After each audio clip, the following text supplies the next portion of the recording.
चलिए, सबसे पहले तो सभी का मैं स्वागत करती हूँ। जय श्री कृष्ण, हरे कृष्ण। चूंकि जैसा कि विदित है कि आज से हमारा त्रिमासिक साप्ताहिक सर्टिफिकेट कोर्स भी ये है और ये शुरू हो रहा है और इसका विषय है जीवन प्रबंधन गीता के द्वारा, यानी भगवत गीता के द्वारा कैसे हम जीवन प्रबंधन करेंगे। इस विषय पर हम 12 सप्ताह तक 12 विषयों पर, अलग अलग विषयों पर बात करेंगे जो कि वर्तमान समस्या से आप ही से या मुझसे ही जुड़े हुए विषय हैं। और ऐसी तो गीता अनंत है, आप 12 विषय नहीं 12,000 विषयों पे बात कर सकते हैं, है ना। फिर भी हम प्रयास करेंगे कि हम अधिक से अधिक हम जो आजकल जो समस्याएं हैं जो अर्जुन के संदर्भ में भगवान ने अर्जुन को निमित्त बना करके हमारे लिए दी थी, इस कलयुग के लिए दी थी, तो वो सब चर्चाओं को हम बात करेंगे। ये YouTube पर 11 तारीख यानी आज 2 से 3 के बीच में प्रसारित हो रहा है और ऑफलाइन मोड पे शनिवार रहा करेगा। चूंकि तो सबसे पहले हम सीधे बैठे भगवान श्री कृष्ण का ध्यान करें। तो आप सीधे बैठ जाएं, दोनों हाथ आराम से घुटनों पर इस प्रकार चिन्ह मुद्रा या चिन्मय मुद्रा भी इसे कहते, इसमें रखें। अपने नेत्र, अपनी आंखों को बंद कीजिए, चेहरे को सहज शांत रखिए, किसी प्रकार से कोई तनाव चेहरे पर न रखें। 1 से 2 गहरी श्वास लें और भगवान श्री कृष्ण का ध्यान करें अपने भीतर।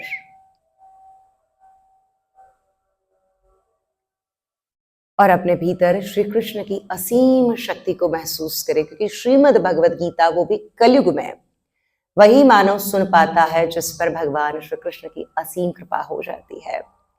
सो धन्यवाद कीजिए आज के इस शुभ दिन के लिए कि जिस दिन हम सभी आत्माएं एक स्थान पर एकत्रित हुई श्रीमद् भगवद गीता के आख्यान के लिए। वह दिव्य समाद जो भगवान ने अर्जुन को निमित्त बना करके हमारे लिए दिया था। सो आज के दिन के लिए हे कृष्ण, हम सभी आपको धन्यवाद प्रेषित करते हैं। इस जीवन के लिए हे कृष्ण हम धन्यवाद प्रेषित करते हैं कि मनुष्य जीवन में आए। देव योनि है मनुष्य योनि, अन्यथा हम पशु पक्षी बन सकते थे, हम वृक्ष बन सकते थे, हम चराचर में व्याप्त कोई और जीव बन सकते थे, लेकिन मनुष्य योनि यानी मोक्ष योनि, और वह योनि जिसमें मनुष्य ही नए नए कर्म करता है, मनुष्य ही पुरुषार्थ की यात्रा से मोक्ष को प्राप्त करता है। हे कृष्ण, इस योनि के लिए, इस जन्म के लिए आपको हम धन्यवाद देते हैं। जो दिया वह श्रेष्ठ, जो दे रहे हैं वह अति श्रेष्ठ है, और जो देने वाले हैं वह तो अकल्पनीय है, अवर्णनीय है। सो वह तो श्रेष्ठोत्तर ही होगा, क्योंकि आपकी कृपा जो मुझको प्राप्त हुई है। सो आज के लिए धन्यवाद। एक छोटी सी प्रार्थना मैं बोलूं, आप सिर्फ सुने और जिन्हें आती हो मन में श्रवण करें, मन में उसका मनन करें, चिंतन करें। कृष्णाय वासुदेवाय हरये परमात्मने प्रणतः क्लेशनाशाय गोविंदाय नमो नमः। ओम नमो भगवते वासुदेवाय। कृष्णाय केशवाय माधवाय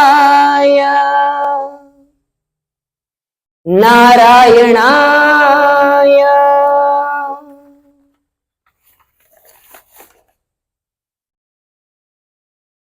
भगवान के ध्यान के पश्चात धीरे धीरे हम अपनी अपनी आंखें खोले, बहुत आहिस्ता से, बहुत कोमलता से। आज हमारा भगवत गीता का प्रथम दिवस है और आज का जो विषय है, हम विषयों को लेकर के चलेंगे। तो जो आज का विषय है वो है श्रीमद् भगवत गीता का सामान्य परिचय, यानी हम आज जानेंगे कि भगवत गीता क्या है, उसके भीतर क्या है और क्यों ये इतनी ज्यादा प्रसिद्ध और क्यों हम इतने लालायित हैं सुनने के लिए। हम सभी एकत्रित हो गए हैं, हम सिर्फ एक कोर्स के लिए नहीं आए हैं, ये भगवान की दिव्य वाणी का संवाद जो अर्जुन और श्री कृष्ण के बीच हुआ, इसको सुनने के लिए एकत्रित किया है, भगवान की कृपा से हुआ ये।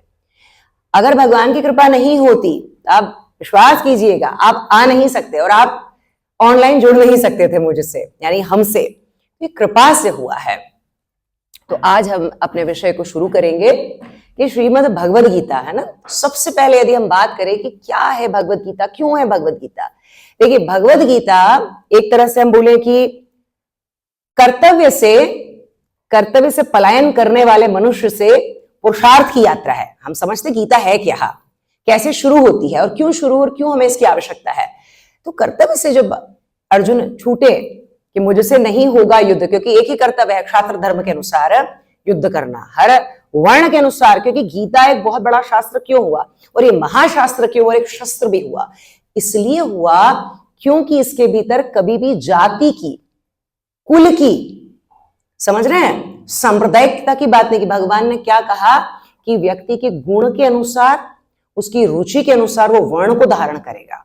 समझ रहे हैं, ब्राह्मण अगर पढ़ा रहा है, जो भी पढ़ा रहा है वो भगवान के अनुसार कौन हुआ, ब्राह्मण। तो महाग्रंथ हो गया ना ये, इसमें कहीं जाति के और सांप्रदायिक, इसलिए इसे कहते हैं कि ये सार्वभौम धर्म, यानी हर धर्म का ग्रंथ हुआ। भगवान ने कभी भी यहाँ पर ये नहीं कहा कि आप सिर्फ सनातन धर्म को या हिंदू धर्म को फॉलो कीजिए। उन्होंने कहा यत्र तत्र सर्वत्र, जहां भी शुभता दिखती है, मानवता दिखती है, प्रेम दिखता है, तो समझ लेना उसमें श्री कृष्ण का वास है। यहां इसको कहते हैं हम गीता। तो अगर हम देखें तो पहला था कर्तव्य की स्मृति भगवान को दिलाना है श्री अर्जुन को, और दूसरा है विषाद से प्रसाद की यात्रा है गीता। क्योंकि जो पहला अध्याय है वो क्या है, उसका नाम है अर्जुन विषाद योग। आप सोचिए कैसा ग्रंथ है, नकारात्मक बात से शुरू हुआ विषाद शब्द, लेकिन एक उसके अंदर गहनता को हम देखें तो विषाद के पीछे क्या शब्द लगा है, योग। विषाद भी है तो योग, और अंतिम अध्याय है इसका, बीच के अध्याय पे भी हम जाएंगे धीरे धीरे। अंतिम अध्याय है मोक्ष संन्यास योग। तो मोक्ष संन्यास योग मतलब शुरू हुआ विषाद से और अंत में प्रसाद किसका मिला, मोक्ष का। यानी गीता शुरू होगी विषाद से और आपको कहां ले जाएगी, मोक्ष की ओर।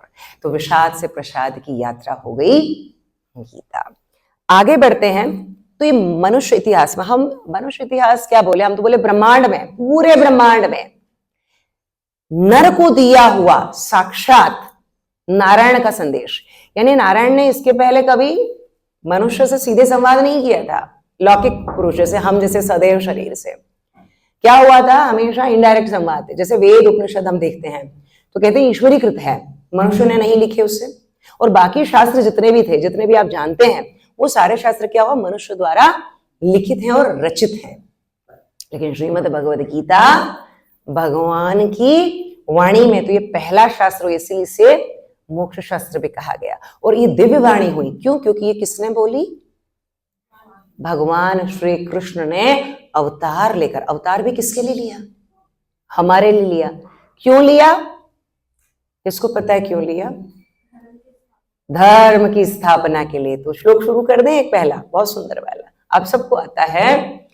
यदा यदा ही धर्मस्य ग्लानिर्भवति भारत अभ्युत्थानम धर्मस्य तदात्मानं सृजाम्यहम् परित्राणाय साधूनां विनाशाय च दुष्कृताम् धर्म संस्थापनार्थाय संभवामि, बोले युगे युगे। अब भगवान क्यों आए, देखिए अवतारवाद की बात हुई कि भगवान यहाँ इसलिए आए कि अर्जुन को ये महसूस करे और हमें महसूस करे कि जब जब तुम रुकोगी, जब जब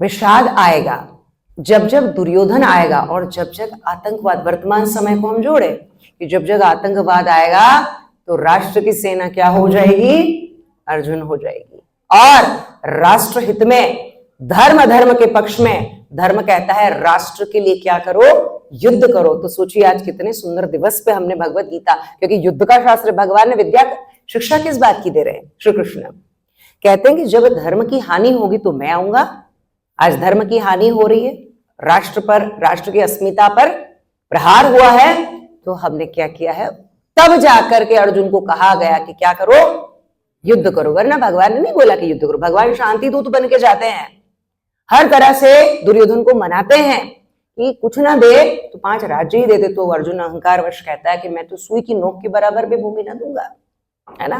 भगवान बोले कि देखो न्याय है, हम तो उस पर भी संतुष्ट हैं, पांडवों की ओर से शांति दूत। भगवान को ही वो कह देते कि तुम्हें पकड़ लेंगे हम, तुम यहाँ आए हो, तुम यहां से निकल के बताओ। अब आप सोचो कि जैसे नारायण ने संरचना की, सृष्टि की, उस नारायण को कोई कैसे पकड़ पाएगा, है ना।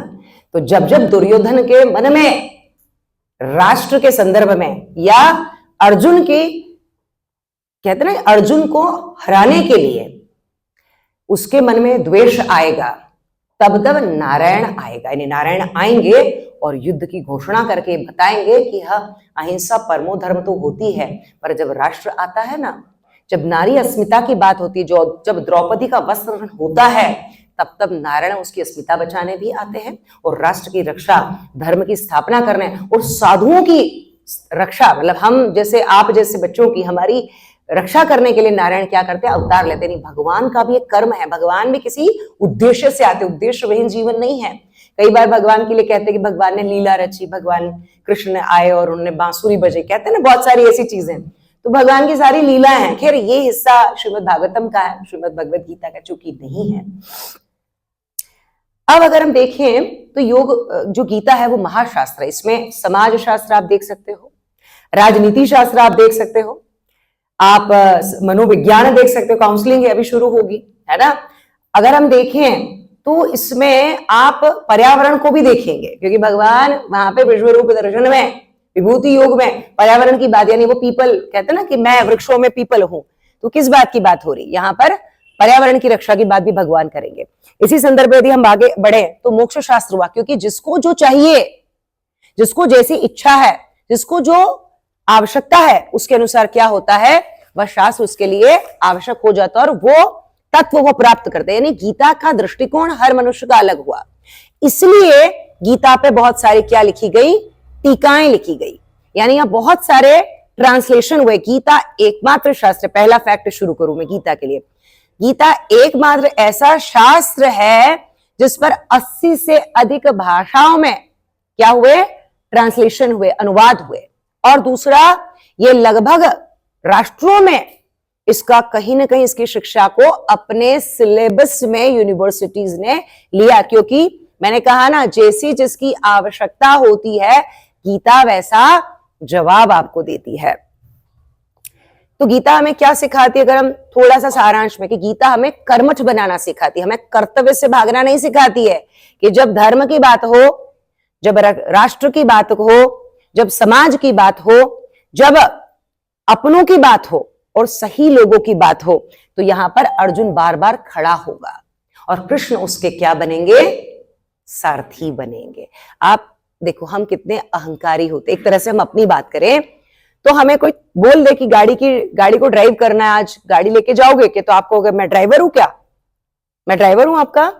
अब भगवान वहां किस पद पे बैठे थे, सीखने वाली बात है। गीता से हम क्या सीखे, सबसे पहले भगवान के व्यक्तित्व को सीखे आप, कि भगवान अगर अर्जुन सखा है और अर्जुन ने क्या कर लिया, उन्हें गुरु मान लिया है और कहा कि हे नारायण, मुझे आपकी नारायणी सेना नहीं चाहिए, निहत्थे कौन चाहिए, कृष्ण चाहिए, नारायण चाहिए।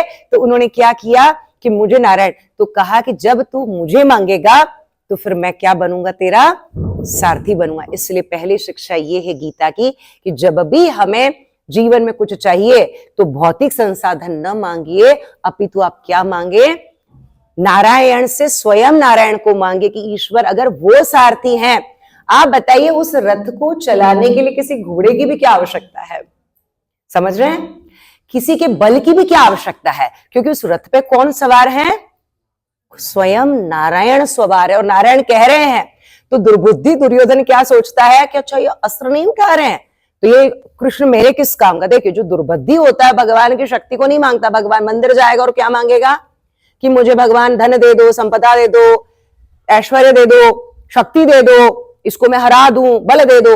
लेकिन जो भक्त होगा वो क्या कहेगा कि हे प्रभु हे कृष्ण, आप मुझे क्या दीजिए, आप स्वयं पधारें और आप मेरे साथ रहे और मुझे शक्ति दीजिए, क्योंकि अगर वो शक्ति के रूप में आपके रथ पे सवार हो गए तो अर्जुन विषाद में आएगा, वो भी ठीक है, वो तो भगवान ही ला रहे हैं, अभी हम आगे बढ़ रहे हैं उसमें।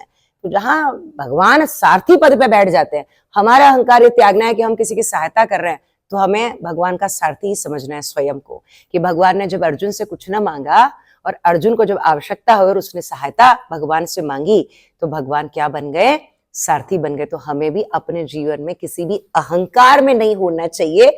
जब हम किसी की सहायता कर रहे तो हमें किस पद पर बैठना है, सारथी, यानी उसके जीवन को आगे ले जाना है। सारथी का अर्थ ये नहीं कि आप ड्राइवर बन रहे हैं, सारथी का अर्थ है कि आप उसकी सहायता कर रहे बिना कुछ मांगे। भगवान ने ये थोड़ी कहा कि अर्जुन मैं तेरा सारथी बनूंगा, तू उसके बदले में मुझे क्या देगा, क्योंकि सबसे महत्वपूर्ण जो पद था उस युद्ध में, गांडीवधारी अर्जुन के बाद, मतलब पद यानी दो स्थान हो सकते, या तो युद्ध लड़ने वाला और नंबर 2 पर होता है सारथी, लड़ने वाला मुख्य है। अब सारथी इसलिए सही आवश्यक है क्योंकि अगर जरा सा आपका रथ दाएं बाएं हो गया और आपका जो सामने रथी या महारथी कोई खड़ा है और तीर चल गया गलत, तो आप क्या हो जाएंगे, श्री कृष्ण को प्रिय हो जाएंगे। इसलिए वहां पर सारथी का सही होना आवश्यक। इसलिए भगवान ने कौन सा पद चुना, भगवान ने सारथी पद चुना, क्योंकि भगवान को पता है कि अर्जुन जैसे योद्धा का सारथी सही होना आवश्यक है, क्योंकि उसको भगवान ने, देखिए भगवान सहायता कैसे करते हैं, हम भगवान से सामान्यतः क्या मांगते हैं, वस्तुएं मांगते हैं। भगवान ने मांगी, अर्जुन ने क्या मांगी, शक्ति, और भगवान ने उन्हें क्या दिया, विवेक, जो भी देने वाले हैं। तो भगवान सारथी पद पे इसलिए ही बैठे थे क्योंकि उन्हें गीता का आख्यान करना था। अगर वो सारथी नहीं होते उस युद्ध में तो आज हमें क्या नहीं मिलती, गीता। तो जीवन में हमेशा हमें सीखना चाहिए श्रीमद् भगवद गीता से कि भगवान के व्यक्तित्व का सबसे बड़ा गुण, भगवान के गुणों को हम शब्दों में कैसे बांधेंगे, शब्द में नहीं बन सकता। लेकिन अगर हम देखें तो भगवद गीता के संदर्भ में भगवान का जो दिव्य गुण है और जो मनुष्य को सीखना चाहिए वो है अहंकार का त्याग। किसी की सहायता करने के पहले हम ये विचार करते हैं कि हमें क्या प्राप्त होगा। हमें यह सोचना चाहिए कि हम क्या प्राप्त करा सकते हैं, हम क्या दे सकते हैं। और जब ये भाव आया तो सारथी पद पे भगवान, अब कलयुग है, वो स्वयं नहीं आएंगे लेकिन वो किसी मनुष्य के रूप में आएंगे, वो किसी के हृदय में आएंगे और आपकी क्या हो जाएगी, सहायता हो जाएगी। तो गीता हमें कर्मठता तो सिखाती है लेकिन वीरता भी सिखाती है, कायरता को दूर रखो ये सिखाती है। दूसरी चीज है, एक संदेश है कि जब जब अन्याय होगा तो उसका क्या करना है, प्रतिकार करना है, न कि ये कहना है कि मैं तो शांतिवादी हूं। शांति की स्थिति एक स्थान तक होती है, लेकिन जब राष्ट्र आए, जब समाज आए, जब अस्मिता की बात आए, जब सर्वांगीण यानी सर्व रक्षा की बात आए, हमारे जो कहते हैं ना कि जिस धर्म पर, जिस समाज जो आपकी रक्षा कर रहा है उसकी बात आए, तो आपको अपने धर्म के संदर्भ में युद्ध करना न्यायिक होगा। क्यों? क्योंकि आप अपने राष्ट्र के लिए लड़ रहे हैं। अगर आप लड़ेंगे नहीं तो आपका राष्ट्र क्या हो जाएगा, अस्तित्व, उसका अस्तित्व समाप्त हो जाएगा। इसलिए कभी कभी कहा जाता है कि भगवान ने युद्ध कराया था। आप ये तो देखिए कि भगवान ने कब युद्ध कराया था। भगवान युद्ध की शिक्षा नहीं दे रहे हैं, भगवान कर्तव्य की शिक्षा दे रहे हैं। आप ये समझिए, कई बार भगवत गीता को लेके, भगवान कृष्ण को लेके जो विधर्मी होते हैं वो क्या कहते हैं कि भगवान, आपके भगवान तो युद्ध की शिक्षा दे रहे हैं, लड़ो, लड़ने की शिक्षा। हाँ, वो यही तो चाहते हैं कि आप लड़ाई ना करें, वो चाहते हैं कि आप शांत बैठे। भगवान ने कहा कि नहीं, यदा यदा ही धर्म से, जब जब धर्म की हानि होगी तब तब युद्ध होगा। जब जब तो हमारे ऋषि मुनियों को परित्राणाय साधु नाम, जब तुम साधुओं को मारोगे तब तब मैं आऊंगा उनकी रक्षा करने। तो तुम्हें क्या, आपको क्या लगता है अवतार क्यों ले रहे भगवान, क्या बताने आते भगवान? ये बताने आते हैं कि मैं आपका सखा बन जाऊंगा, यानी भगवान में अहंकार नहीं है, सुदामा का मित्र बन जाऊंगा। गरीब अमीर नहीं देखता, मेरा मित्र तो सुदामा है। और जब रक्षा की बात आई तो मैं कृष्ण रूप में सारथी बन जाऊंगा। और फिर जब अस्मिता किसी स्त्री की ली गई, चीरहरण हुआ, तो उसका क्या बन जाऊंगा, रक्षक बन जाऊंगा। तो भगवान के अलग अलग अलग अलग रूप हुए। तो इस प्रकार से हम आगे बढ़ते बेटा, बहुत सारी बातें हैं, छोटे छोटे पॉइंट्स में हम चलेंगे। अब आपको छोटा सा एक फैक्ट बताती हूं कि श्रीमद् भगवद गीता, आपको पता है कि गीता सिर्फ यही है कि और भी प्रकार है? किसी को पता है? जो लोग ऑनलाइन देख रहे हैं वो अपना कमेंट करें अगर पता हो तो। एक ही गीता है कि बहुत सारी गीता है, ये बताइए। बहुत सारी है, कौन कौन सी हैं? बहुत सुंदर जवाब। चलो अब इसको मैं ही बताती हूं और आगे बढ़ाती हूँ। देखिए गीता जब शब्द है तो गीता एक नहीं है, गीता करीब 100 से ज्यादा है। महाभारत खुद में भी बहुत सारी गीताएं हैं। अष्टावक्र गीता अभी बताया हमारी दीपाली जी ने, है ना। ऐसे अवधूत गीता है, शिव गीता है, गायत्री गीता है, राम गीता है, दत्तात्रेय गीता है, समझ रहे हैं, बहुत सारी गीताएं हुई। महाभारत में भी हंस गीता है ना, हारित गीता है, वक्र गीता है और अनुगीता है। अनुगीता का महत्व अभी हम आगे जानेंगे। तो बहुत सारी गीताएं हुई, उसमें से जो हम आज आख्यान अब हम शुरू कर रहे हैं वो है श्रीमद् भगवद गीता। ठीक है, अब गीता के अर्थ में हम जाएं। 4 शब्द समझिएगा, ये अब आपको ध्यान रखना पड़ेगा। यहां से श्रीमद् भगवद गीता, गीता भी हो सकता था, हम सामान्यतः क्या बोल देते हैं, उसको बहुत छोटा बोलते हैं, हम क्या बोलते हैं, गीता जी। तो हम समझ जाते हैं कि श्रीमद् भगवद गीता जी की बात हो रही है ना। श्री का अर्थ होता है ऐश्वर्य युक्त, यानी जो आपके जीवन में आंतरिक ऐश्वर्य को लाए। ऐश्वर्य यानी धन को, ऐश्वर्य मतलब संपदा, श्री मतलब संपदा, लक्ष्मी, है ना। यहां पे श्री का अर्थ है ऐश्वर्य, का अर्थ है भीतर का ऐश्वर्य, भीतर की समृद्धि, है ना, ये ऐश्वर्य। तो जो भीतर की समृद्धि लाए वो श्री हुई। फिर आया मद, मद का अर्थ होता है मेरे हिसाब से युक्त, कोई चीज युक्त है या कोई विचार, ऐश्वर्य युक्त विचार, ये 2 हिस्से ऐसे बने। तीसरा हिस्सा कौन सा है, भगवद, भगवद यानी भगवान और कुछ नहीं, स्वयं कृष्ण या नारायण, यानी जो जिसके जो भगवान। अर्थ क्या, क्योंकि गीता बहुत सारी है और यहाँ भगवत का अर्थ हम कृष्ण भगवान के संदर्भ में लेंगे तो ये क्या हो गया, एक बख्शी हो जाएगा।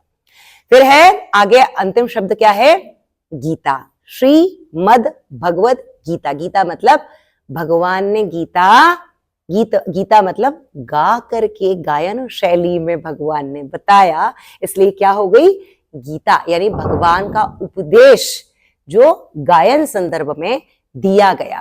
तो इस प्रकार हम देखें तो भगवान का श्रेष्ठ या पवित्र ज्ञान क्या हुआ, या पवित्र उपदेश कहलाया श्रीमद् भगवद गीता। ये उसका एक शाब्दिक अर्थ हुआ। ये 2 चीजें हो गई। तीसरा, श्रीमद् भगवद गीता और श्रीमद् भागवतम में अंतर है। आप बहुत से लोग क्या करते हैं, भगवद गीता और श्रीमद् भागवत को क्या समझते हैं, एक ही है। बहुत से लोगों ने कल मैसेज किया कि मैम ये तो 7 दिन चलती है, 7 दिन चलने वाला। मैंने कहा आप क्या समझ रहे हैं, तो बोले ये तो भागवत जी बैठी है ना। मैंने कहा ये भागवत जी नहीं बैठी है, ये भगवत गीता बैठी है यहाँ पर, श्रीमद् भगवत गीता है। तो फिर मैंने सोचा कि इसका अंतर भी आपको बताना आवश्यक है। देखिए, श्रीमद् भगवत गीता बेटा एक दार्शनिक ग्रंथ है, ये उपनिषदों का सार है, ये वेदों का सार है, ये सांख्य का सार है। सारांश रूप में भगवान ने पूरा ज्ञान जिस ग्रंथ में समाहित किया, जो शास्त्र में समाहित किया, वो क्या कहलाई, श्रीमद् भगवत गीता कहलाई। तो गीता एक प्रकार का दार्शनिक उपदेशनात्मक ग्रंथ है और श्रीमद् भागवतम क्या है, महापुराण है। 18 पुराणों में से एक पुराण है श्रीमद् भागवत पुराण, जिसमें क्या दिया है, इसको ध्यान रखना है कि अंतर क्या आ गया। उसमें भगवान श्री कृष्ण क्या है, वक्ता है ना, उत्तरदाता है, वो उत्तर देंगे अभी। और प्रश्नकर्ता कौन हो गए या श्रोता कौन हो गए, यहां पर अर्जुन। और श्रीमद् भागवत जी में वक्ता कौन है, सुखदेव जी। और श्रोता कौन है, राजा परीक्षित। और वहां पर भागवत जी में क्या है, भगवान विष्णु के अवतारों का वर्णन है, भक्ति योग का वर्णन है, समझ रहे हैं। और यहां पर जीवन की समस्याओं पर भगवान का दृष्टि भगवान ने डाली है। भगवान ने एक जो समस्या, यानी कि जीवन में जो आने वाली समस्या है, अर्जुन को निमित्त बना करके भगवान ने क्या किया था, अर्जुन को वहां पर दी थी। तो ये श्रीमद् भगवत गीता और श्रीमद् भागवतम का एक अंतर हुआ बेटा। ये खत्म हुआ भाग हमारा। अगला हम इसके फैक्ट्स की ओर चलेंगे। सबसे पहले अगर हम देखें तो गीता किस काल की रचना है, कौन बताएगा, किसी को पता है कि नहीं, किस काल में गीता का प्रादुर्भाव हुआ था, द्वापर युग। किसने किससे कही, बताते जाइए, मैं थोड़ा सा फैक्ट निकाल रही हूं आप लोगों के लिए जी। किसने किससे कही? श्री कृष्ण ने अर्जुन से कही। ठीक है, कितने पात्र हैं गीता में, ये अब आपको ये ध्यान रखना। आज का सेशन हम इसी पे रखेंगे, फिर हम चर्चा समस्याओं पे भी करेंगे। कितने पात्र हैं गीता में बेटा? 4 पात्र है। नाम क्या है? पहला, सबसे पहला तो सबको पता है, कौन? श्री कृष्ण। दूसरे? अच्छा, तीसरे? पहले श्री कृष्ण, दूसरे श्री अर्जुन, तीसरे संजय, चौथे धृतराष्ट्र। तो ये 4 पात्र हैं इसमें। अब इसको हम क्रम में समझेंगे। 4 पात्रों में गीता चली। ठीक है, अब समझना है कि किसने कैसे बोला। देखो ये अब यहां से आपका ध्यान आना जरूरी। गीता का जो परिचय अब शुरू हुआ है, मुख्यतः ये जानकारी हर सनातनी को नहीं, हर व्यक्ति को होनी चाहिए। ठीक है, इसको हम सनातन या हिंदू में रखेंगे तो फिर हिंदू धर्म हो गया। हम तो कह रहे हैं विश्व के लिए है ये संदेश, है ना बेटा। घटते से बढ़ते क्रम में चलना। सबसे पहला गीता किसने बोली है याद रखना है। प्रश्न है, ये प्रश्न आएगा अंत में, मैं पूछूंगी अगले हफ्ते आपसे। वापस जब आप आओगे तो मैं 2-3 प्रश्न पूछूंगी, क्योंकि मैं जानना चाहती हूँ कि आपने सीखा क्या आज, है ना। सबसे पहले बोले धृतराष्ट्र उवाच। धृतराष्ट्र पहले क्यों बोले इसको मैं भी समझा दूंगी। सबसे पहले धृतराष्ट्र बोले, सबसे कम बोले, समझ लो, ऐसे याद रखो। सबसे कम भी कौन बोले? धृतराष्ट्र। 1 बोले। अब क्यों बोले अभी मैं बता रही हूं। श्लोक कितना बोला बेटा? 1। कितना बोला? 1। नंबर 2 पे कौन बोले? अगर धृतराष्ट्र ने प्रश्न किया, ये पहला गीता शुरू हुई प्रश्नोत्तर शैली में, तो ये प्रश्न में ही शुरू हुई। पहले प्रश्न किया धृतराष्ट्र ने किससे? संजय से, अपने सचिव से। दिव्य दृष्टि प्राप्त है संजय, यहां पर वो बताएंगे गीता। तो उन्होंने प्रश्न किया संजय से। संजय ने बोला होगा मतलब उत्तर में, तो दूसरा व्यक्ति कौन बोला? संजय उवाच आया। संजय ने बोले कितने श्लोक? 41। ठीक, ये दूसरा फैक्ट आ गया। अब नंबर 3 पे आएंगे। देखो ये क्रम है, घटते से बढ़ते। घटा कम 1, 41। फिर कौन बोले होंगे? अर्जुन बोले, क्योंकि कृष्ण तो ज्यादा बोलेंगे, है ना। ये समझ में आ गई। फिर अर्जुन बोले। अर्जुन किस संदर्भ में बोले बेटा? 84 श्लोक उनके हैं, यानी 84 बार वो बोले। ठीक, अब 84 बार अर्जुन बोले, तो इसमें एक और बात याद रखो समझने की, बहुत ही गहराई वाला इसका फैक्ट है कि ये प्रश्न शैली में बोला भगवान, क्योंकि हम जहां तक विदित है हम सभी को कि अर्जुन ने प्रश्न रखे थे और उत्तर किसने दिए थे पूरी गीता जी में? श्री कृष्ण ने। लेकिन याद रखो कि अर्जुन ने सिर्फ 83 प्रश्न किए थे, 83, और एक उत्तर भी दिया था। ये फैक्ट है। प्रश्न कितने हुए अर्जुन के? 83। वैसे श्लोक कितने हुए? 84, और एक उत्तर है, क्योंकि अंत में भगवान पूछे, बताती हूं पूछा क्या था। बहुत प्रेम से प्रश्न है। कैसा प्रश्न? प्रेम वाला, कि अर्जुन तुझे मैंने एक गहन ज्ञान दिया, गूढ़ ज्ञान दिया, क्या तुझे समझ में आया? सोचो कितना प्रेम भगवान का। डांटा नहीं, भगवान ने कहा तुझे समझ में आई बात, मैंने इतनी गहन बातें क्यों बोली? तो अर्जुन उत्तर देंगे ना, वो उत्तर है 18वें अध्याय में।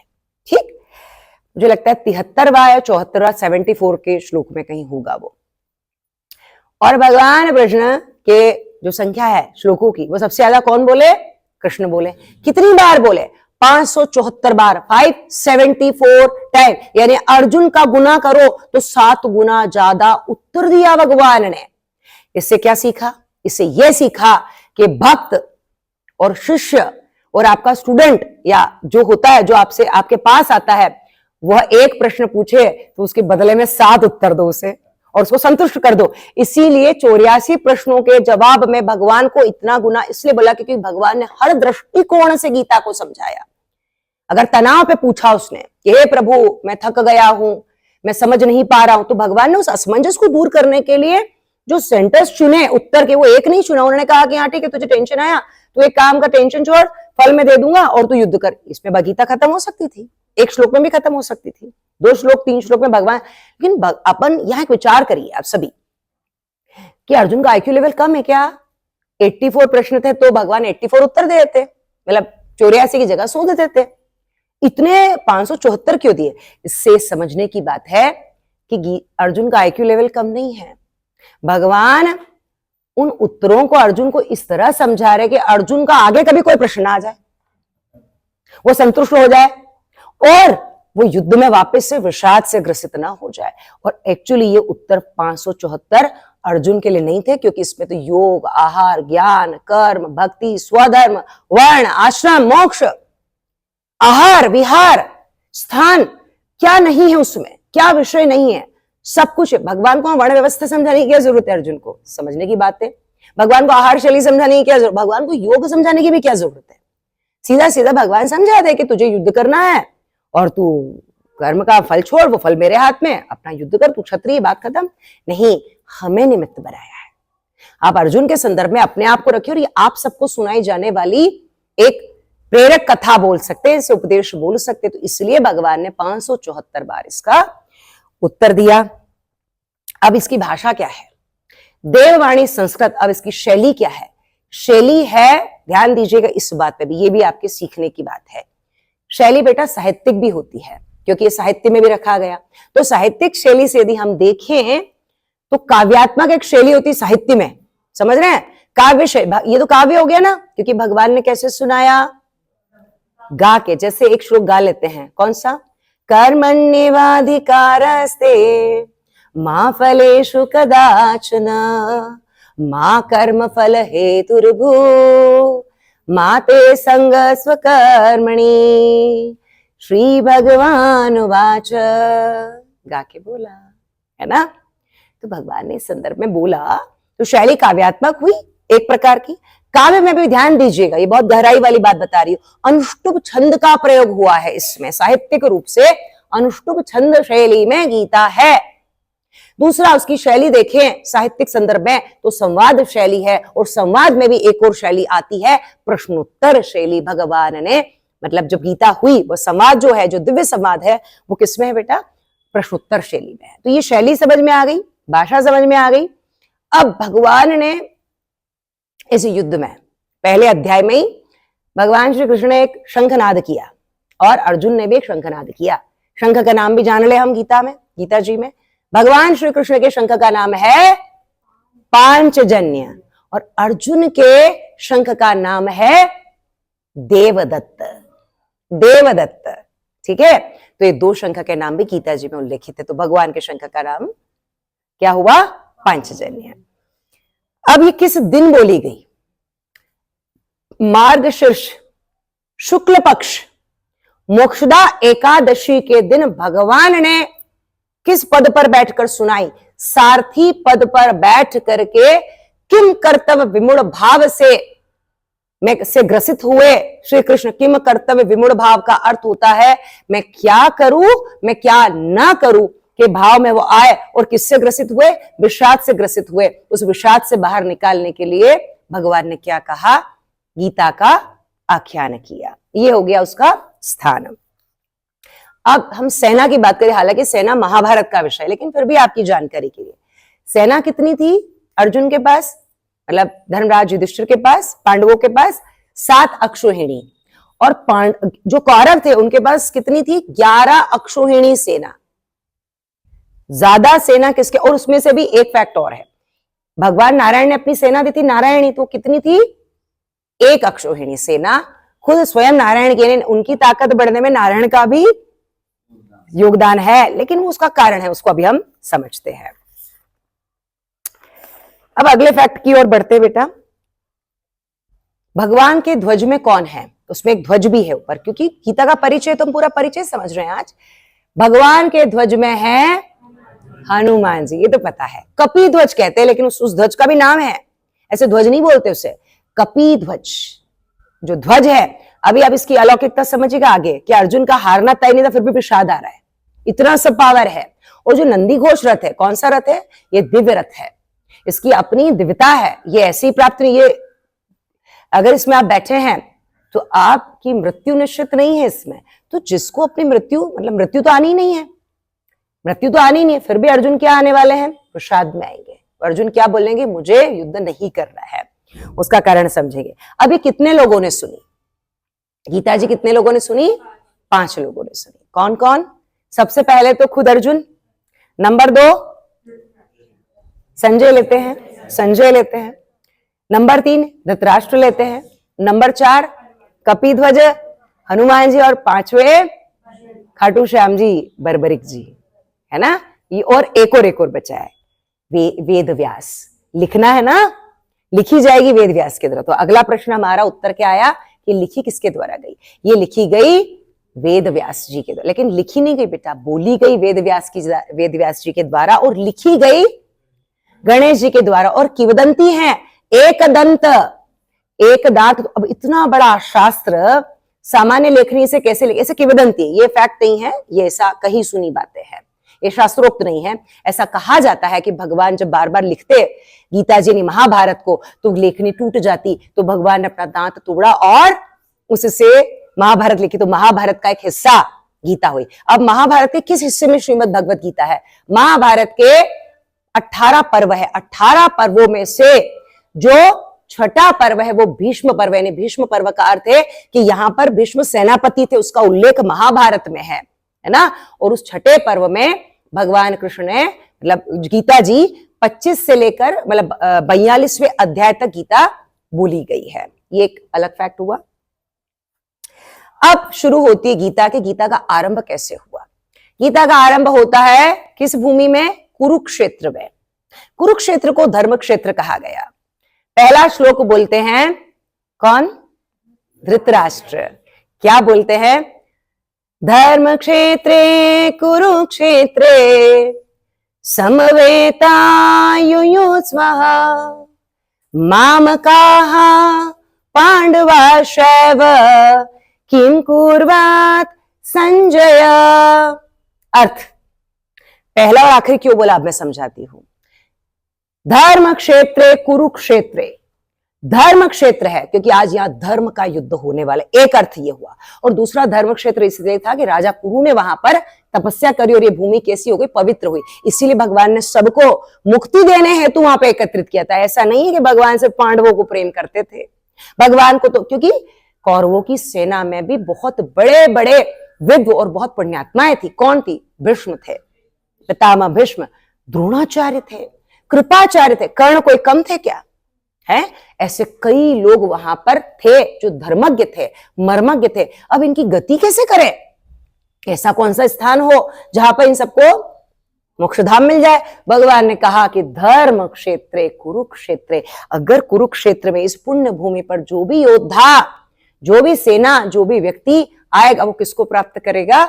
मेरे धाम को। तो सोचिए भगवान ने उस युद्ध में भी जो अन्यायी है, आताताई कहते जिन्हें, उनके भी पुण्य की, उनके पुण्य के आधार पर व्यवस्था कर रखी थी कि उन्हें भी क्या देना था? गति देनी थी। तो भगवान ने कहां एकत्रित किया सबको?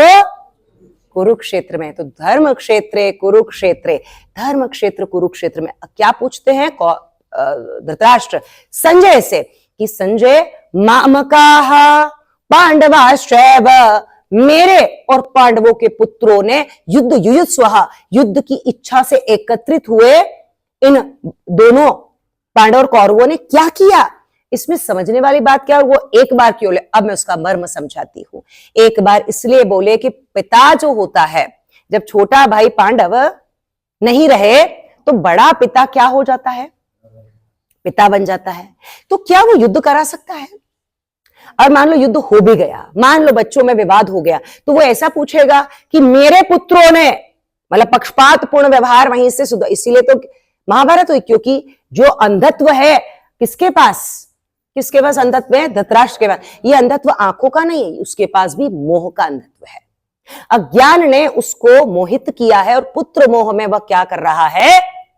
यहां पे कह रहे हैं कि मामकाः पांडवाश्चैव किम कुर्वत संजय, मेरे और पांडवों के पुत्रों ने क्या किया? यहां पे पक्षपात हुआ और यहां पे क्या हुआ? इसी से महाभारत आरंभ हुई। इस बात को यहां यूं समझना। इसीलिए ऐसे ये पापात्मा हुई। ऐसी पापात्मा को गीता में कितना स्थान मिला?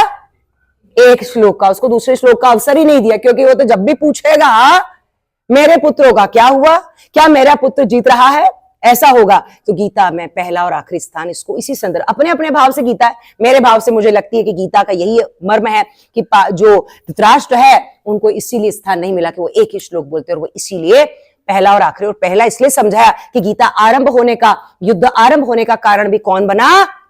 धृतराष्ट्र बना। क्योंकि प्रश्न में ही आप समझिए कि कितना पक्षपाती है, कैसा वह विचार रखता है, कैसे वह सोच रहा है कि मेरे पुत्र। अब जैसा प्रश्न आया समझिएगा, वैसा गीता शुरू होगी। अब दूसरा संजय शुरू करेंगे, संजय बोलेंगे। तो संजय क्या करते हैं, एक श्लोक बहुत सुंदर है, वो मैं लास्ट में आपको बताऊं। इसका उत्तर कहां है, लिख सकते हैं आप। इसका उत्तर 18वें अध्याय के 78वें श्लोक में अर्जुन मतलब संजय देते हैं। आखिरी श्लोक कौन बोलेगा? पहला श्लोक यदि धृतराष्ट्र बोला तो धृतराष्ट्र ने प्रश्न पूछा, संजय का कर्तव्य क्या था? उत्तर देना।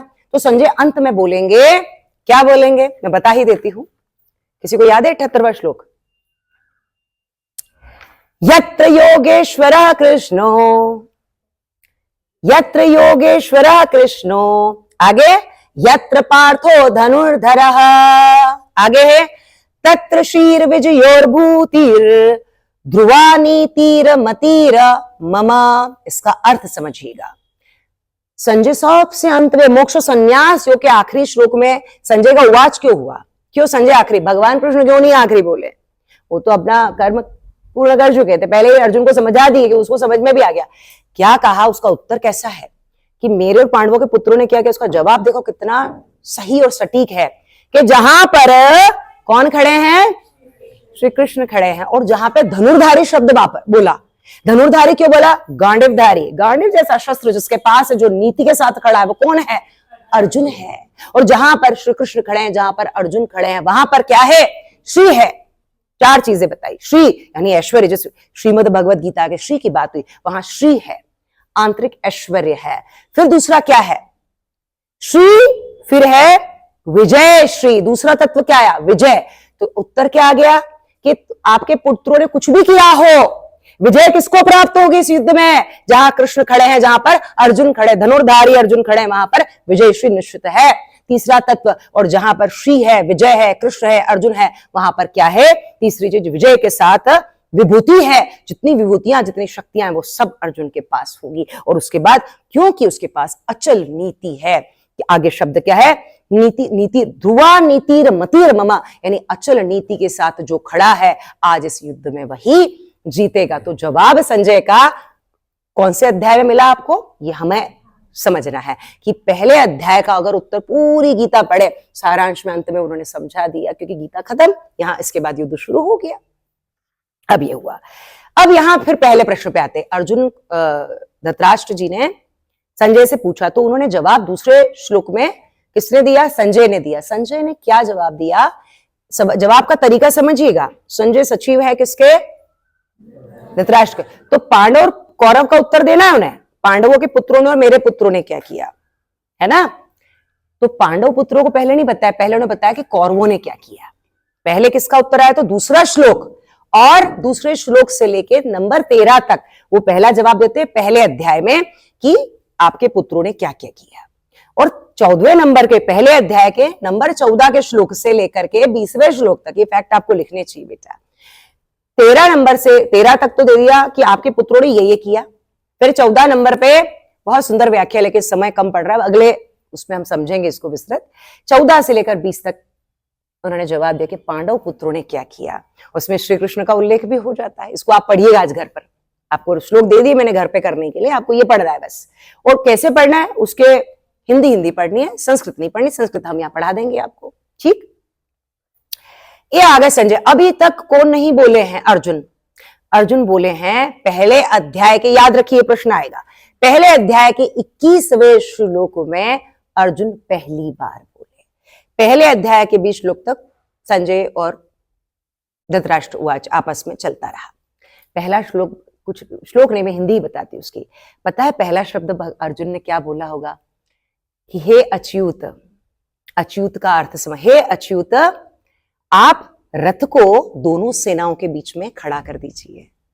शब्द सोचिएगा, पहला शब्द वो कृष्ण भी बोल सकते थे, माधव, केशव, कुछ भी बोल सकते हैं। अच्युत शब्द पहला, कि ये बात गीता में बहुत सावधानी और बहुत ध्यान रखने की है। यही फैक्ट है, इस समझ गीता की गहनता की। अच्युत यानी जो किसी से प्रभावित नहीं होते, जो परिवर्तनशील नहीं है, जो अटल है। हे अटल कृष्ण, जो मेरे साथ अच्युत है, यानी मेरे लिए वो सारथी पद पर बैठ गए हैं।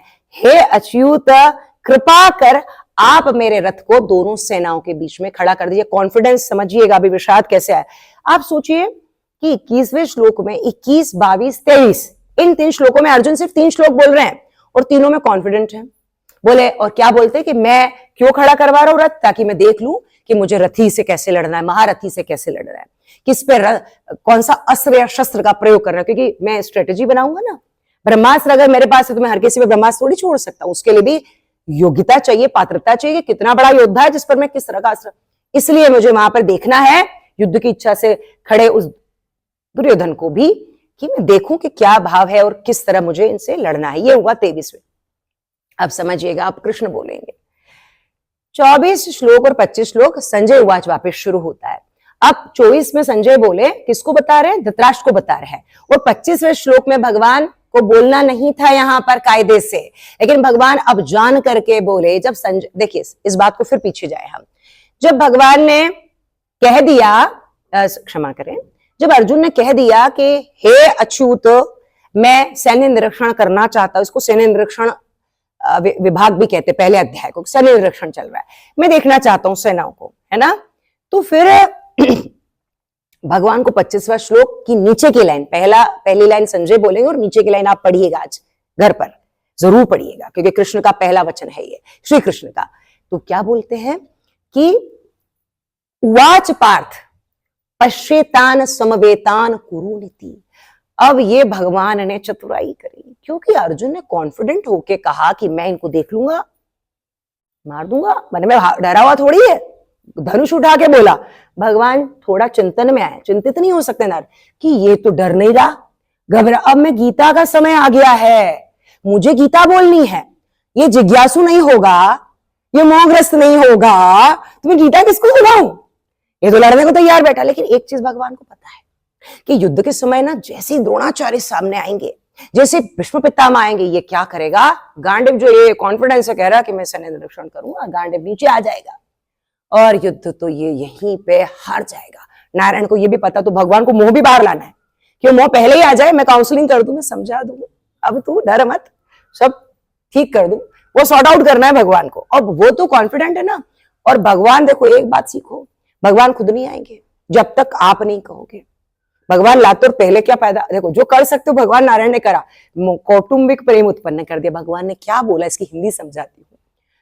पश्येतान समवेतान कुरुनीति, कुरुनीति शब्द ना बोल के वो धृतराष्ट्र बोल देते ना, तो और बढ़ जाता कि अच्छा, हिंदी ये है कि युद्ध की इच्छा से इकट्ठे हुए तुम्हारे कुटुंबियों को, कौरवों को देख। अब जैसे कुटुंबी बोला, कौरव बोला, तो उसमें गुरु भी आ गए, पितामह भी आ गए, भाई भी आ गए, जीजा भी थे, उनके मामाश्री भी सामने, तो नारायणी से सब उनके अपने थे, कुटुंबी यानी थी। अब क्या आया, तो शब्द समझना कि भगवान कैसे हैं, चतुर हैं। भगवान की चतुराई देखिए कि भगवान धृतराष्ट्र शब्द की जगह कुरुनीति शब्द बोलते हैं। क्यों धृतराष्ट्र क्यों नहीं बोला? धृतराष्ट्र बोलते जोश में आ जाएगा कि देख वो धृतराष्ट्र के पुत्र खड़े हैं, धृतराष्ट्र मतलब कौरव खड़े हैं, तो और जोश में आएगा, तो ये तो बिल्कुल गड़बड़ हो जाएगा। तो भगवान वहां पे शब्द की महिमा देखी, आधे श्लोक में अपनी बात को रख के और फिर साइलेंट, चुप। और अर्जुन सबको देख रहे हैं। समझिए 28वें सूत्र देखो, 25 मतलब 21, 22, 23, तीन में ही अर्जुन बोले, तीनों में, तीन श्लोक में जो कॉन्फिडेंट आदमी था, जिसको बड़ा आत्मविश्वास था, वो 28वें श्लोक होते होते 28 नंबर पे वो क्या कहते भगवान से, अरे क्या कहते हैं, हे प्रभु, अपने स्वजनों को देख के मेरा शरीर कांप रहा है, मेरी त्वचा जल रही है, मेरा गांडीव सरक रहा है, मुझे अमंगल दिख रहा है ना। तो इस अमंगल की कामना, तो मैं अपनों से युद्ध, मतलब वो पाठ विस्तृत है, मैं अपनों से युद्ध नहीं करता। अगर ऐसा राज्य जीत भी लिया तो क्या लाभ है, किसको दिखाऊंगा, किसको मारो? अपने गुरुओं को जिससे मैंने विद्या ली, अपने पितामह, जब मेरे पिता चले गए तो उनके कंधे पर मैं बैठकर बड़ा हुआ। क्या मैं ऐसे अपनों को मार पाऊंगा? और ऐसे अपनों को मार के स्वर्ग मिल जाए, राज्य मिल जाए, तो भी मुझे राज्य नहीं चाहिए, स्वर्ग नहीं चाहिए। और क्या कह देते हैं ऐसे कि मैं भिक्षा मांग के भी जीवन यापन कर लूंगा। मतलब इतना बड़ा योद्धा, राजा, गांडीवधारी अर्जुन दिव्यास्त्र से सुशोभित है, और वो क्या बोलता भगवान से कि हे प्रभु, हाथ जोड़ के मैं आपसे प्रार्थना करता हूं कि मैं भिक्षा मांग लूंगा, पर मुझे विजयश्री नहीं चाहिए, मुझे आप छोड़ दीजिए। और भगवान ने कहा कि मुझे बेवकूफ समझा है, मैं मूर्ख हूं। तो अंदर की बात, मजाक वाली बात है, भारी ना हो जाए आपका व्याख्यान। तो भगवान कहते हैं कि अरे मैं बेवकूफ हूं जो यहाँ बैठा हूं, मैं क्या बना हूं, यहाँ पे सारथी बना हूं। तो भगवान अब पहला श्लोक प्रॉपर बोलेंगे, दूसरे अध्याय के दूसरे श्लोक में वो बोलते हैं क्या बोलते हैं, और देखो भाव देखिएगा, भाव क्या है, बहुत जबरदस्त और बहुत सुनने की बात है। वो बोलते हैं नाराज होके, गुस्से में, थोड़ा सा बेटा एक दो फैक्ट रह गए थे तो मैं वो देख रही थी कि कुछ छूट न जाए आप लोगों का। हाँ, भगवान नाराज होके दूसरे अध्याय के दूसरे श्लोक में बोलते हैं, देखिए भगवान का जेस्चर समझिएगा, भाव समझिएगा और बिल्कुल ध्यान से देखिएगा। कुतस्वाकश्मलमिदं विषमे समुपस्थितम् अनार्यजुष्टम अस्वगर्यम कीर्तिकरम अर्जुना। भगवान, शब्द सुनिएगा, उसमें आपको समझ में आएगा भाव। भगवान ने कहा कि हे अर्जुन, इस विषम स्थिति में जहां युद्ध का वातावरण है, इसमें तू मुझे क्या कह रहा है, मैं युद्ध नहीं करूंगा। तो एक कायरता वाली बातें तूने की कैसे? आर्य, अनार्य मतलब आर्य होकर के, आर्य नहीं योद्धा होकर के तू का किसकी बात कर रहा है? कायरता की बात कर रहा है। ये स्वर्गयम, स्वर्ग देने वाली भी नहीं है, और कीर्तिम कर यानी ये कीर्ति देने वाली भी नहीं है। देखो इसमें भगवान ने दो लालसाएं कैसे जगाई, भगवान को कैसे बताया कि स्वर्ग मतलब क्या, स्वर्ग मतलब वो स्वर्ग नहीं बेटा। मनुष्य जब इस जीवन में अपने कर्तव्य को पूर्ण करता है और जब ऊपर जाता है तो अपने लोगों को वो अपना चेहरा दिखाएगा, वो जाएगा, है ना, कहते स्वर्ग में उनके लोग होंगे। तो तू वहां जाके क्या दिखाएगा? जब भी तू स्वर्ग जाए तो स्वर्ग तू जाएगा स्वर्ग ही, लेकिन वो स्वर्ग, उस स्वर्ग की लालसा नहीं दी भगवान ने, क्योंकि स्वर्ग की लालसा से युद्ध थोड़ी शुरू हुआ था। वो तो धर्म के लिए आए थे कि धर्म अधर्म में मैं किसका नाश करूंगा? कौरवों का नाश करना है। तो स्वर्ग जो है, स्वर्ग का अर्थ है कि जो स्वर्ग जो आनंद देता है, जहां तेरे लोग रहते हैं, अगर तू वहां जाएगा तो उन्हें कैसा क्या जवाब देगा? और कीर्ति, संसार में किसी भी गुणी व्यक्ति को, विद्वान पुरुष को सबसे प्रिय होती है अपनी छवि, अपनी कीर्ति के लोग आपको कैसे याद रखते हैं। भगवान ने दूसरी बात बताई, क्योंकि जो दो चीजें अर्जुन को समझानी थी वो दो बातें ही बोली। कीर्ति, तो तेरी कीर्ति यानी तू कैसे, क्या बोलेंगे कि युद्ध के मैदान में अर्जुन आए और क्या हो गए? भाग गए। और क्या बोलेंगे? ऐसी नपुंसकता को तुम प्राप्त मत करो, ये तुम पे शोभा नहीं देती है। तो जब नपुंसक शब्द बोला होगा, जब कायर शब्द बोला होगा, तो भगवान का जेस्चर रहा होगा ऐसा कि कुतस्वाकश्मलमिदं विषमे सम, अब इसको मुस्कुरा करें कि कुतस्वाकश्मलमिदं विषमे समुपस्थितम, विषम स्थिति बोलते हैं, विषम भाव में ही जोश आता है। तो भगवान का यहाँ पे थोड़ा सा नाराजगी भरा स्वर, यानी गीता में पहली बार भगवान बोले तो भी कैसे बोले, पूरा शब्द बोला तो भी कैसे बोला? नाराजगी से बोला। फिर भगवान नीचे कहते हैं कि युद्ध होता है, युद्ध में एक सेना जीतती है बेटा और एक सेना हारती है ना। यहां पे फिर भगवान एक बात कहते हैं कि सुखे दुखे समय कृत्वा लाभा लाभो जया जयो ततो युद्धाय युजस्व नैवम पापम वापस्यसि, क्योंकि बार बार पाप की चर्चा करते हैं कि मैं इनको मारूंगा। अच्छा एक चीज और मैं समझाऊं, पूरे इस वार्तालाप में वो कभी भी ये नहीं कहता, आप कहते नहीं डरे होंगे वो इतनी सेना ज्यादा देख के, नहीं, वो कहता है मैं इन्हें मार दूंगा, ये मेरे हाथों मारे जाएंगे, यानी वो कॉन्फिडेंट है कि ये मेरे हाथों मारे जाएंगे। यानी ये एक बात निकल के आती गीता से कि अर्जुन ने डर से युद्ध को मना नहीं किया था, सिर्फ स्वजनों को वो मारना नहीं चाहते थे, वो अपनी स्त्रियों को विधवा नहीं देखना चाहते थे, वे कुल का नाश नहीं देखना चाहते थे। इसलिए उन्होंने भगवान से कहा, लेकिन उन्होंने एक गलती करी, अज्ञान, उस मोहवश, क्योंकि मोह ने अटैचमेंट आया, अपनों से मोह जागा, और कौटुंबिक प्रेम में उन्होंने क्या भूल गए? वो धर्म को भूल गए। एक क्षत्रिय को अपनी सेना की रक्षा करनी चाहिए, एक पति को अपनी अस्मिता, द्रौपदी वस्त्रण को याद रखना था कि जब जब स्त्री की अस्मिता पर कोई आक्रमण करेगा तो उसका पति खड़ा होकर क्या करेगा? वो धर्म के संदर्भ में उस युद्ध को लड़ना चाहिए था। तो भगवान कह रहे कि तू क्या भूल रहा है? युद्ध इसलिए नहीं हो रहा है, इसलिए याद नहीं दिलाया जा रहा है कि तुझे राज्य जीतना है, तुझे अपना छीना हुआ राज्य लेना नहीं, तुझे राज्य नहीं, तुझे धर्म के लिए लड़ना है, क्योंकि यही धर्म का युद्ध।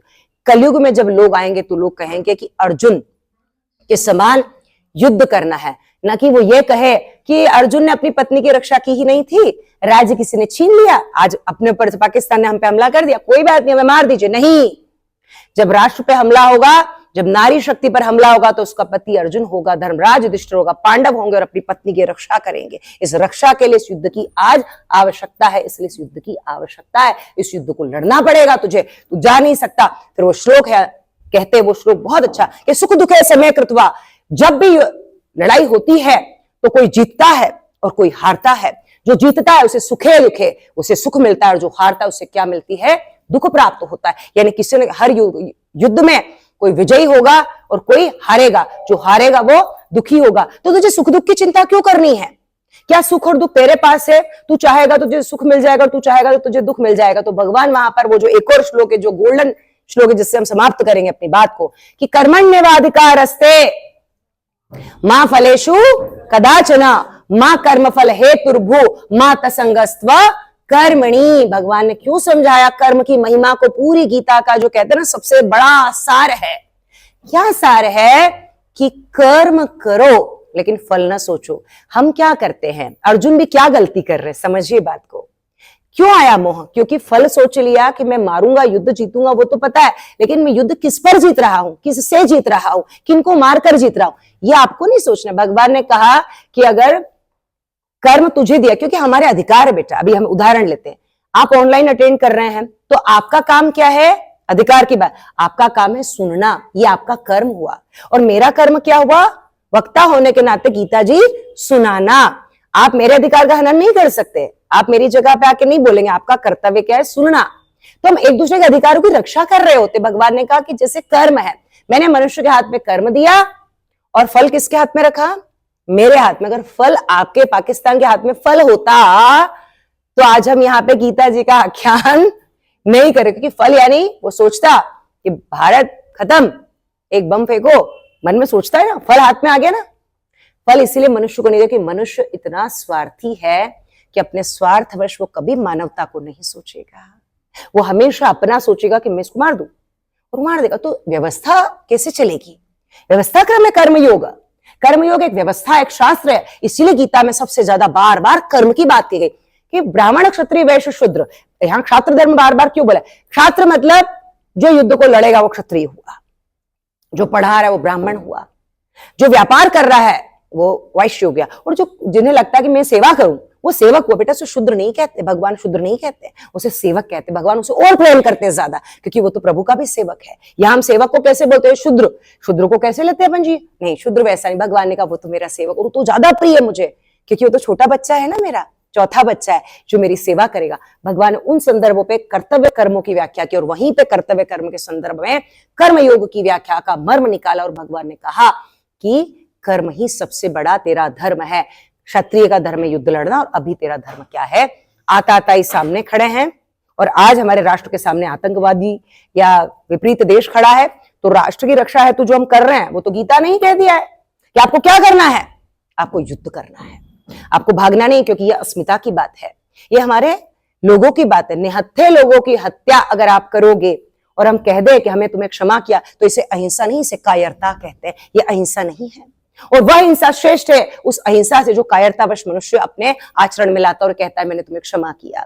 क्षमा किसी आताताई को, किसी भी विरोधी शक्ति को तब तक करना चाहिए जब तक कि वो डिजर्विंग हो, जब तक कि वो उसका पात्र हो। और जब आपको लगता है कि सीमा के परे चले, पहले तो आप क्षमा ही करें। पहले तो भगवान ने भी क्षमा ही किया, पहले वो देवदूत मतलब शांति दूत बन के ही गए, लेकिन जब युद्ध का जब कहा कि करना ही नहीं, तो भगवान ने कहा यह अन्याय है, और जब अन्याय होगा तब मैं खड़ा होकर नारायण के रूप में अवतार लूंगा, और कृष्ण रूप में सारथी पद पे अर्जुन का क्या करूंगा? उसकी सहायता करूंगा। मुझे लगता है कि आज के लिए इतना ज्ञान पर्याप्त है, और आज के लिए इतना पर्याप्त है। तो ये बेटा गीता का मुख्य, अभी तो बहुत सारी चीजें छूटी है मेरी, मैं कुछ चीजें लिख के और अच्छी लाई थी, कि मुझे लगता है कि उसमें बहुत सारा देर लग जाएगा, और अगले हफ्ता हमें अगले व्याख्यान पे हम चर्चा करेंगे, जो कि अब गीता परिचय नहीं, अभी आपके मुख्य विषय रहेंगे। अब बेटा एक चीज अंत में मैं कहूंगी आपसे, गीता का रहस्य, गीता का रहस्य का उद्घाटन कर देते हैं। गीता कहते हैं ना कि इतनी गोपनीय विषय, भगवान ने क्या कहा कि गोपनीय विद्या है।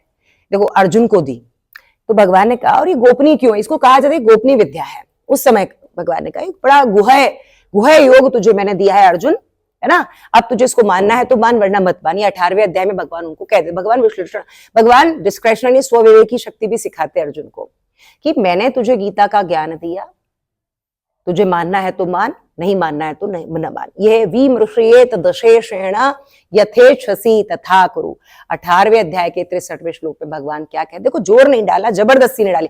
किसी ग्रंथ को आप जब पढ़ते, किसी अन्य ग्रंथ की नहीं, बहुत से ग्रंथों में जबरदस्ती महसूस करते हैं कि नहीं तू मेरी शरण में आ, मुझे ही मान, मैं ही एकमात्र सत्ता हूं, मैं नहीं तो कुछ भी नहीं। भगवान ने क्या बोला, देखो स्वतंत्रता समझिएगा भक्त के प्रति कि विमृशेत दशेषेण यथेच्छसि तथा करो।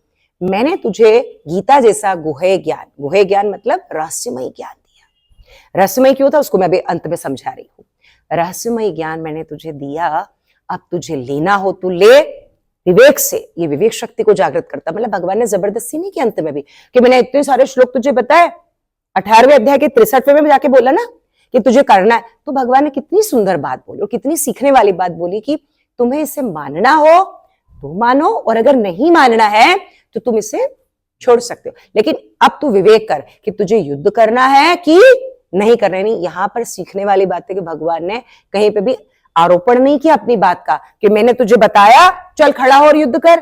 भगवान ने कहा कि विवेक, तुझे लगता है तो गीता के ज्ञान को ले, वरना तेरा, वो कहते ना तेरा तुझको अर्पण क्या लागे मेरा, मैंने अर्पित किया तुझे नहीं लगा तो मेरा मुझे वापस प्राप्त होगा, मेरी शक्ति, मेरी ऊर्जा, मेरा ज्ञान मुझे है ही। तो इसको गोपनीय इसलिए कहा कि भगवान कहते हैं, अंत की बात कर रही हूं, भगवान कभी प्रकट नहीं होते, लेकिन भगवान ने प्रकट किया अपने आप को, किसके लिए, भक्त के लिए। तो रहस्य का उद्घाटन हुआ और भगवान कहते हैं अर्जुन को यहां पर कि ये विद्या मैंने कभी किसी को, मनुष्य को नहीं दी। अगर दी पहले 4थे अध्याय के पहले श्लोक में दिया है कि मैंने अगर विद्या दी भी थी तो बहुत पहले किसको दी थी, सूर्य को दी थी। और सूर्य से किस में आई है, मनु में आई, और मनु से राजा इक्ष्वाकु में आई। समझ ले, ये राजर्षियों की विद्या थी, इसलिए बेटा ये प्रायः विलुप्त हो गए। इसका एक छोटा सा मर्म समझा के इसको समाप्त करेंगे। ये विलुप्त क्यों हो गई प्रायः, ये हम समझते हैं भगवान ने तो उनको दे दी थी सबको, लेकिन ये क्या हुआ, राजर्षि शब्द समझिएगा, महर्षि और राजर्षि भी हम समझेंगे आगे। राजर्षि नहीं, वो राजा जो कर्मयोगी था, जो धर्मज्ञ है, ऐसे राजर्षियों को मैंने दे दी थी। लेकिन गड़बड़ क्या हुई, राजर्षियों के बीच रह गई और जन सामान्य तक नहीं आ पाई। इसलिए आज मुझे तुझे निमित्त बनाना पड़ रहा है द्वापर में, क्योंकि कलयुग आने वाला था कुछ ही सालों में। ऐसी किंवदंती है, ऐसी कहा जाता है कि 50 वर्ष बाद ही कलयुग आ रहा था, ऐसा कहा जाता है, शास्त्रोक्त नहीं है ये बात। तो कलयुग की तैयारी भगवान ने करी। तो भगवान ने क्या कहा कि यहां पर मनुष्य तक यानी जन सामान्य तक गीता, क्योंकि कलयुग में कौन उनका, जब जब मेरा बच्चा थकेगा तो युद्ध के लिए वो क्या सोचेगा कि मुझे लड़ना नहीं चाहिए, लेकिन जब गीता उठाएगा तो गीता कह देगी धर्म के लिए लड़ो, स्वजन मत सोचो। इसका जो मर्म निकला वो क्या निकला कि जब अपना पराया नहीं होता बेटा, जब धर्म होता है, जब राष्ट्र होता है तो सही और गलत दो तत्व होते हैं। तीसरी चीज, आज के अध्याय से, आज की गीता के हमने परिचय से सीखा कि कर्म योग सबसे बड़ा होता है। जो मनुष्य कर्म करता है लेकिन सतत करता है, ऐसे व्यक्ति के लिए भगवान खुद खड़े होकर के युद्ध में सारथी बन जाते हैं। तो यहाँ पर कर्म ही प्रधानता है हमारी, इसलिए कर्म से हर व्यक्ति को रुकना नहीं चाहिए, क्योंकि श्वास लेने का कर्म भी हम अभी कर रहे हैं। अभी दिल की धड़कन कह दे, दिल का धड़कन का भी कर्म यानी कर्तव्य। धड़कन, दिल का काम, हृदय का काम क्या है, धड़कन है, वो कह दे मैं नहीं धड़कता, जाओ, तो आप क्या हो जाओगे, भगवान को प्रिय हो जाओगे नहीं। हमारा शरीर भी अपना कर्तव्य निभाता, और जो वो कर्तव्य नहीं निभाता ना तो हम कहते बीमार हो गया। क्यों, क्योंकि हार्मोन्स का सीक्रेशन बिगड़ गया, शरीर का कोऑर्डिनेशन बिगड़ गया, यानी उसने अपना काम करना छोड़ दिया, समझिए। तो कहते हैं कि शरीर भी का निर्वाह भी करना तो भी काम करना पड़ता है। इसलिए व्यक्ति को, मनुष्य को जो कर्म, शिक्षक का कर्म है पढ़ाना, शिष्य का कर्म है पढ़ना, माता का कर्म है अपने पुत्र को बड़ा करना, और पुत्र का कर्तव्य है अपने माता पिता की क्या करना, सेवा करना। तो ये सबके कर्तव्य, डॉक्टर का काम है अपने जो पेशेंट है उनको देखना। अगर हर व्यक्ति अपने काम को सिस्टम में कर रहा है, कर्तव्य सब कुछ कर रहा है, तो अव्यवस्था संसार में कैसे आएगी, दुख कहां से होगा, शांति कैसे फैलेगी। हर व्यक्ति अपना काम कर रहा है। तो भगवान ने यही सिखाया, इस आज के अध्याय में हमने यही सीखा कि कर्म कीजिए, नियत कीजिए, लगातार कीजिए और गीता जी को पढ़ते रहिए। एक प्रश्न आपके लिए बस अंत में, प्रश्न लिखिए क्या है जो अभी मैं पूछूंगी, मतलब आप अपने कमेंट में लिख सकते हैं। प्रश्न ये है कि भगवान श्री कृष्ण भगवत गीता में पहली बार कौन से श्लोक में बोले, पहला प्रश्न। और साथ ही एक और प्रश्न है कि अर्जुन भगवत गीता में पहली बार कौन सा श्लोक बोले। ये दो प्रश्न है। इसको जो ऑनलाइन हमारे जो श्रावक है वे इसका जवाब अंत में दे, और अगले सप्ताह ये दो कमेंट आपके रहेंगे जो अटेंडेंस रहेगी आपकी, और अगले सप्ताह यानी कि अगले रविवार 3 से 4 में ऑनलाइन वालों के लिए, और ऑफलाइन वालों के लिए शनिवार सुबह 8:45 से 9:45। जो विषय रहेगा वो रहेगा हमारा कम्युनिकेशन स्किल, यानी संप्रेषण क्षमता, वो कौशल है, बातचीत वार्तालाप शक्ति। और उसमें जो सार्वजनिक रूप से कहते हैं ना, एक बोलने की क्षमता व्यक्ति की कैसी होनी चाहिए, उसको हम सीखेंगे भगवान श्री कृष्ण की वाणी में। तो हमारा अगला जो सेशन होगा उसका टॉपिक ये रहेगा, और हम पुनः अगले सप्ताह मिलेंगे। तो सभी को हरे कृष्णा।